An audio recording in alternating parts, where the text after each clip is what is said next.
Things We Do for Love, 10cc. I don't think it's a spoiler to say that's how the third series starts. A little montage. I've always tried to start with an uplifting song. A sort of a juxtaposition to the themes of the show. Like Lovely Day, Bill Withers, Top of the World, The Carpenters, and Things We Do for Love. Right, I got loads of questions. I saw hundreds. I tried to, like most of them, I'll probably miss some altogether. We're not going to get through them all. But I did make sure I saw Joey's question, who keeps missing it. Joey's a cat, by the way, in case this is the first time you've tuned in to this absolute bollocks. I mean, a lot of these questions do come from cats and dogs. Yeah. I mean, this is one of the themes of Afterlife, really, is that we're all a bit broken. And me and this gang, we're all a bit broken. It's good, isn't it? We found each other. Chloe, does it feel sad when you finished a series, especially as Afterlife, or do you just look forward to the next challenge? No, it is sad, but it's not as sad as it could be, because I know I'm going to see those people again. You know, if not immediately, then eventually I try and work with all my favourite people over the years, and I even cast before I write these days, and I try and always use the same crew. And obviously some people aren't available. We lost some people to the pandemic because they had another job, or they were on a longer filming thing in America or whatever. But you know, it's not. I'm not saying goodbye forever anyway. I don't know. I'm gonna write the same dog in though. That might be. I don't know if my next character is to have exactly the same dog. We'll see. I think Auntie's retiring soon anyway. Oh, I should thank you all for the gifts as well. There's Auntie. Rachel made that from the Bollocks Gang, and I got this lovely card as well from everyone. You know who you are. Who's that? That's oh yeah, that's Susie Hope. And I got this from the Bollocks Gang. Look at that! Isn't that amazing? And then it opens to that. And there's little gifts inside, including this lovely notepad, which I haven't even opened yet, because I want to save it for the first line of whatever my next project is. Yeah, thank you very much, and lots of cards for all the Bollocks Gang. As I say, you know who you are. Ollie Afterlife, where do you think the emotional depth of your writing and your performance came from? I don't know. It's in us all, isn't it? I mean, some people shy away from it. Some people, don't want to put sad bits in a comedy. They don't want to talk about grief and terrible things because they think it's sort of off-putting, or sometimes it's too distressing, or it's not that sort of thing. I like going there because it's something you can do that no one else can quite do. If you're not you might not be the best writer in the world or the best director or whatever, but no one, if you're doing it all, if you're writing and you're directing and you're acting in it, no one can play your version of emotions like you. If you do it honestly, then that's as good as it can be. So, I don't know, I just feel like I want to be braver and more honest. So, you just go there. Just sort of go there. Otherwise, things stay taboo if you don't confront them. So, I've always liked realism, I guess. Leslie, Thanks for the gift of Afterlife. A unique and real love story. And beautiful soundtrack, yeah. How many times does Tony say, take a picture in Series 3? Should be a gif of all the looks he does. Can you do the face for us now? So yeah, at each news story, when Tony's sort of flabbergasted at the banality or whatever, he goes, take a picture. Like that. How many would there be? Well, is there one news story per 6 maybe? I mean, it's a maximum of 18, isn't there, in the whole tour? I don't think I did more than 2 news stories. Did I say it every time?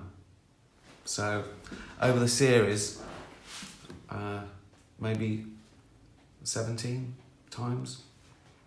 I like that. I like there's a little callback with that, with the relationship between Lenny and Tony, which is sweet. Daniel, if there was a spin-off based on an Afterlife character, who do you think it should be based on? That's so difficult. I mean, I think any of them could have a spin-off. They're all such strong characters by the best actors for the role. I mean, my first thought of the big characters, big comedy characters like Ratty and the Nonce, or Brian, just Brian and James together. I don't know. Ken Otley. Ken Otley started off as a main character. Years ago, I had the character of Ken Otley, and I was going to play him. And it was going to be a fake documentary about someone on the periphery of show business, like this sad sort of agent just living above a shop somewhere and getting the dregs of the entertainment industries.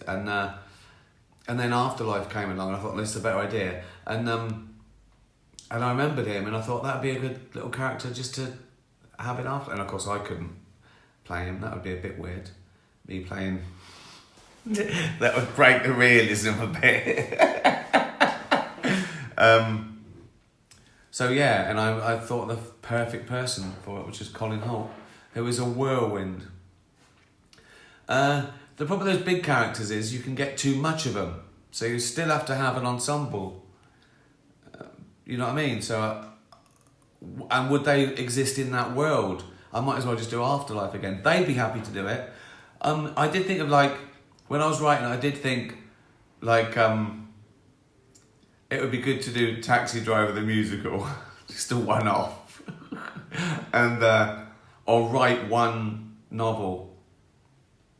Open Wide, the medical erotic fiction by Penny Spencer Wright. But then I thought, write a novel ironically? That's mental. A year's work for ironic. But I'd be happy to any one of them to have a spin-off. I'd give my blessing and I'd take my cut and let them do all the work. But I need to move on to the next thing. And thanks, Daniel, for I signed those things, and thank you for all those little clips. I don't know how you do it. I don't know how you rip little clips from Netflix. And let's not draw attention to it, because I don't want them to take them down. But good work. Thanks for all that. I love that, and I use them myself. I retweet the video. There's lots of people that are so much cleverer than me on the internet. They can do stuff. I wouldn't know where to start. Bella, oh, you made it right. I've just had to endure a bath. Afterwards, I spend many minutes licking myself dry. Do you think I would dry quicker if I used something other than my tongue? It's amazing that works, isn't it?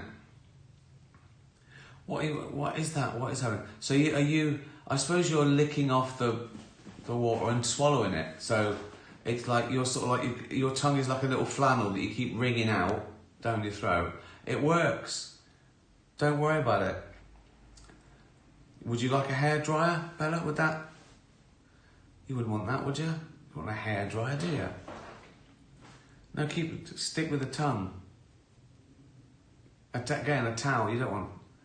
You want to be independent. You don't want someone to have to towel you down. You just shake. Don't you just do that thing when you shake it? Or the last bit is the tail that does that. I love seeing a dog. I like the dog that shakes so much that their feet come off the ground and they nearly fall over when they got just such a, like a little powerful tumble dryer that nearly knocked her. I saw a dog once that was so happy with wagging it fell over. That just made me laugh. That a dog was so happy, it wagged itself over, it fell over.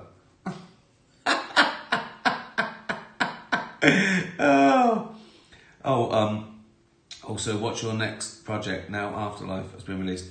Not sure. I've got it down to 2 ideas.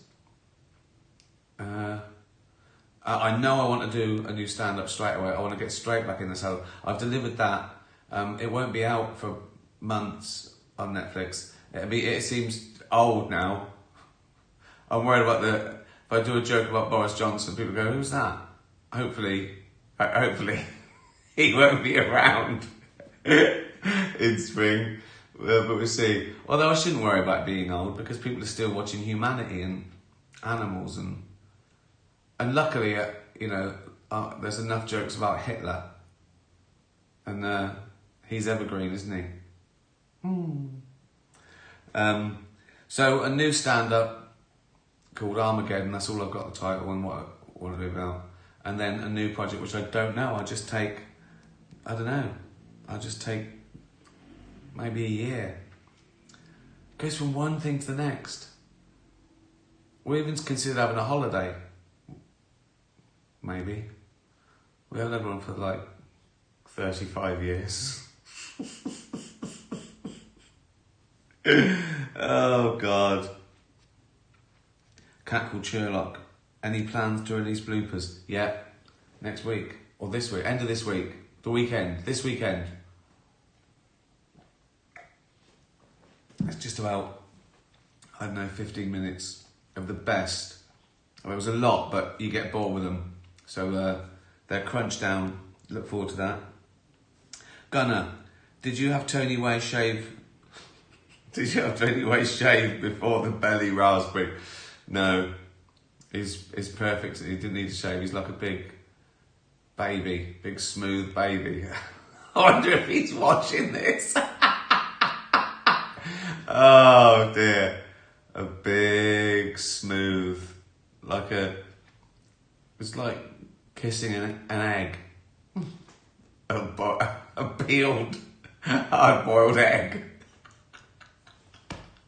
I forget that it's as bad for him as me. Well, actually, no. It's worse for me, isn't it? Because it's my mouth on his belly. And mouth trumps belly, doesn't it? I mean, it was my idea. I wrote it and I directed it, so it's my fault it happened at all. But I definitely got the worst end of the deal when it came to it. And I could taste his deodorant. I went, well, it was Sure, apparently.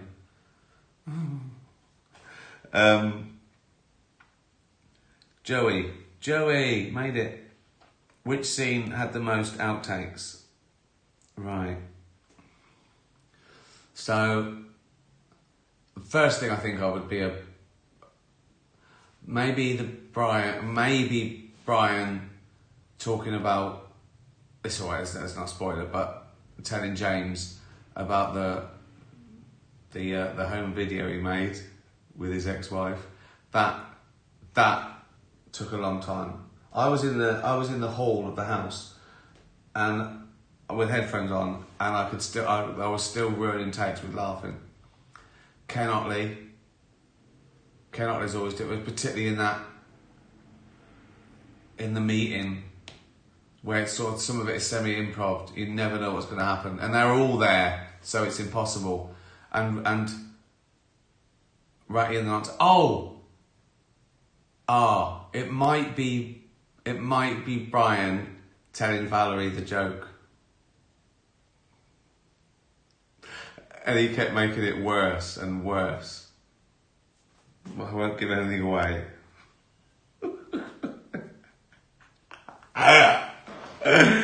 Oh, God. Christy, Ricky, when deciding who would play who Was it always the plan Ashley to play Emma and Kerry to play Lisa? Are both totally perfect in their respective roles. Could it have been the other way around? Well, it could have been, I guess. Yeah, they're both great actors. So, I think I thought of the wife character first, and I thought Kerry would be perfect for that. So that was gone when I thought of the nurse and offered it twice. But yeah, it could have been the other way around. Yeah, but could it? I think well, it could. Yeah, it just could. But I think this way is better. I mean, I think so anyway. Yeah. Titch, how exciting! My question, Uncle, is this: did David Earl and Ethan have pants on in the bathroom toilet? I forgot about that. That took a long time as well. That took a long time. Have pants on in the bathroom toilet scene, or did they have their winkies out? No, there's never any winkies out on my set. There's never, no, nothing. No offal of any description. No winky clunges, nothing. Not that sort of show, ever.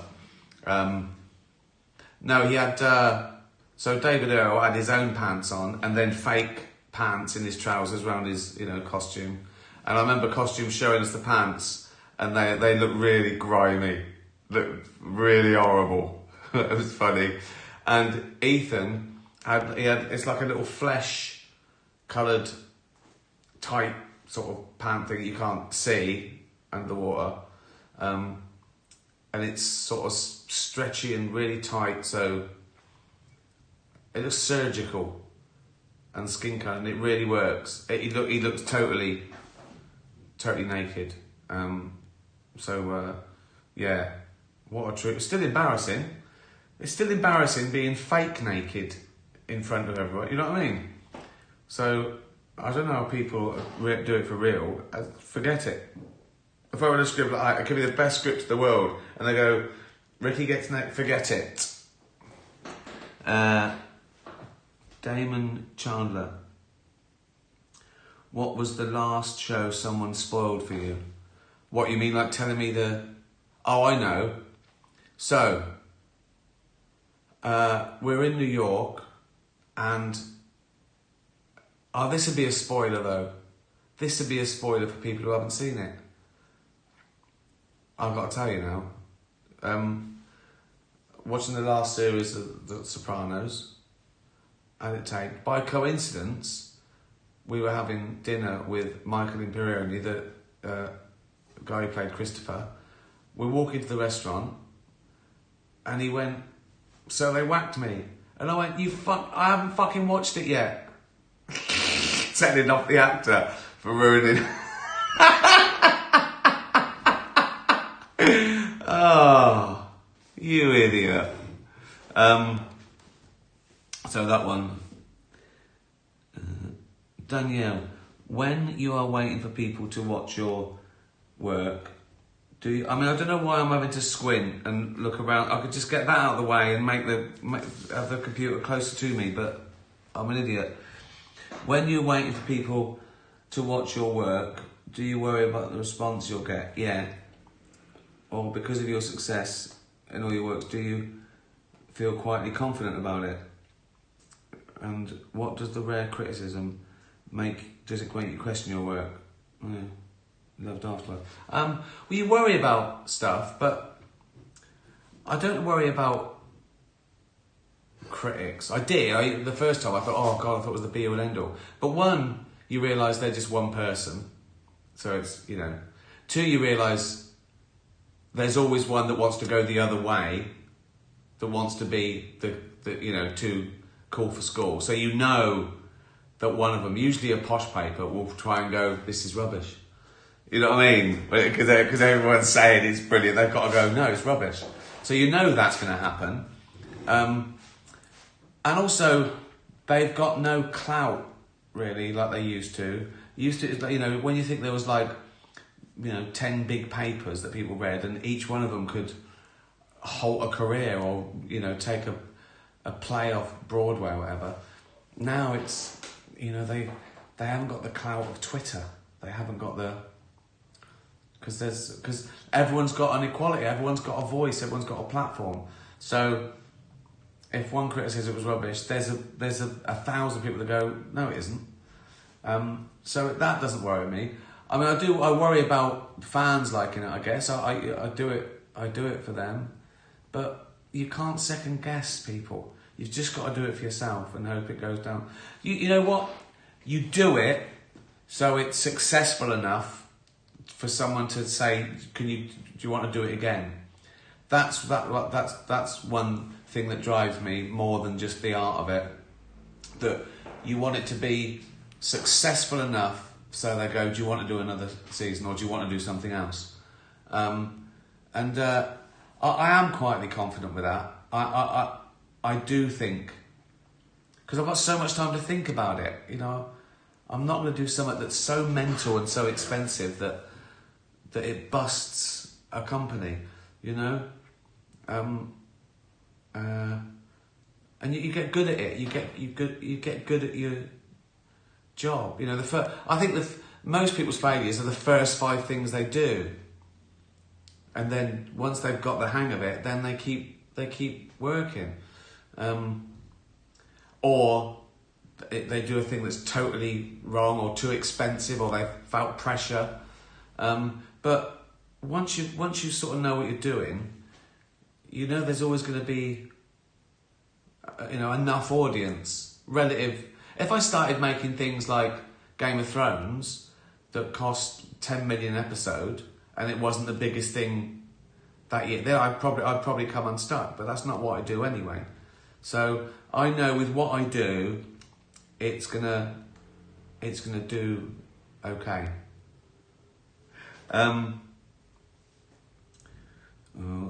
Daz Boot. When you die, unbelievable. When you die, would you like your funeral remembrance service to be a fun event filled with laughter? And if yes, would you be a bit pissed off that not one fucker cried? No. I don't want anyone stealing the limelight with jokes. I don't want anyone making jokes. I just want them watching my last stand-up. So it's no. Yeah. Obviously, you want. I don't care. I'll be dead. But if I faked my own death and I was secretly watching, I'd want people to be absolutely devastated, collapsing, going, I can't go on. Just like that, just crying. The vicar's crying. He can't fucking carry on. Vicar, what's the vicar doing there? Why am I doing that? I don't know. What's he doing here? People in the town hear the crying, the wailing. They come in, what's going on? They see it, they start crying. Just, that's what I want. It's the saddest day ever. I want bands to write a song about it.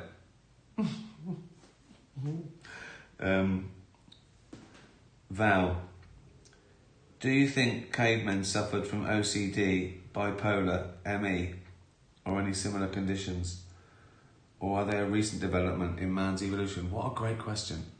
Right, the quick answer is I don't know. I don't know. My instinct that it wouldn't be. They wouldn't have them. Like, it's a modern... I don't know. Why would they... I feel that they wouldn't have the capacity yet to worry about... Certainly not be aware of them and introspect and worry about... They didn't have time, did they? I mean, when you've just got to think... There's lions everywhere and I've got to eat today or I die. And even when you survive, you know... You probably make it till about 28. I don't think you've got time to worry about stuff. It doesn't mean they didn't exist. I also don't think that those sort of things would exist before language. I don't know why though. Why wouldn't they exist? yeah, you'd have, yeah, you must have. If you've got psychology, you'll have psychological problems, wouldn't you? I guess. It's hard to imagine though, isn't it? How it would even manifest itself. Do chimps have it? That might be a clue. I mean, they have anxiety, don't they? I just think a caveman they wouldn't get a look in those problems because they'd just be so visceral. They'd just be about survival, eating and mating and warmth. But I don't know. That's a great question. I'll ask Sam Harris next time. I'll ask Sam Harris. Nirika, what's the update on the Mary Biddle spin-off? Right, that's... Tell me you're at least thinking about it. There's one mention of Mary Biddle where Tony and Nenny go and cover a pair of swingers and they tell a story about Mary Biddle. And you might recognise Steve Brody, who was actually in end of season 1 in the crematorium, outside the crematorium. And that's why he says, I work at the crematorium. Little callback. Colleen, the new girl, she says, I used to work at the mini-mart. She's in episode 1, series 1. She's sitting on the floor when I go, where's the dog food? And she says, next to the cat food. And I go, right, I've got another question. And she only had one line, but she nailed it. And I thought, oh, she'd be good. So there's little things like that to look out for. A few little callbacks. There you go. Well, that was... thank you for all of that. I think that was fun. Thanks for watching. If you haven't watched all 6, get round to it. If you haven't watched any of them, start from series 1. 18 episodes, there forever now, done. I am squinting, yeah. I've just had a bath. I'm tired. I'm exhausted. Been doing so many of these things, like Zoom things. I was meant to be in America this week, but I'm doing those by Zoom because of COVID, which is good, really. You know, it's just, and I can do stuff here as well. So I haven't been to our place in America for 2 years, but it feels like we're getting back to normal now.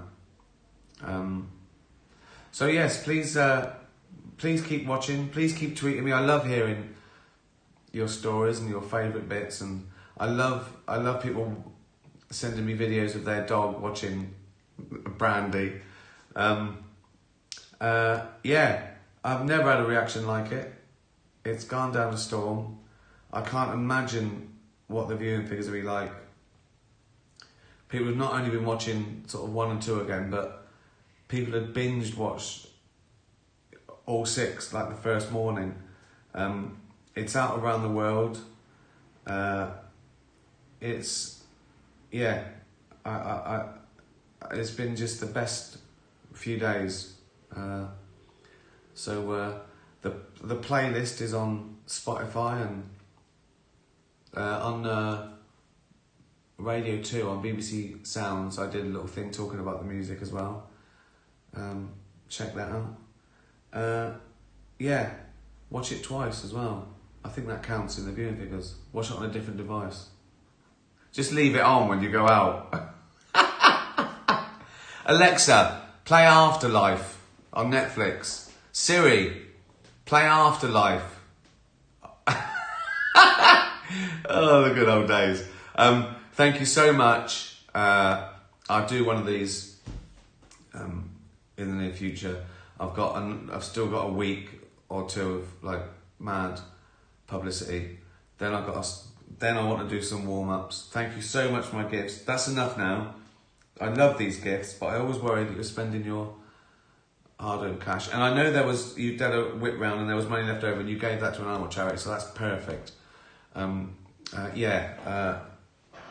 haven't forgotten that I'm going to give a little prize for people who randomly put the Twitter header up. And I've got to auction that paw print as well, for All Dogs Matter. So, cheers everyone. Tatty bye. Be nice to animals. Tatty bye.